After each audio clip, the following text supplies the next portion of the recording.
的信，昨夜夢見我又為誰傷心？有一個人在等待見面，陪你到這裏聆聽。當遇過天晴還又無見繁星，每個瞬間都如此寧靜。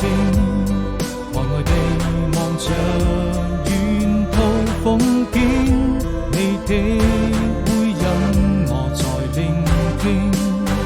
我閉上了眼睛，早已分不清這一段愛情沒任何回應，保持距離，心卻敢靠近。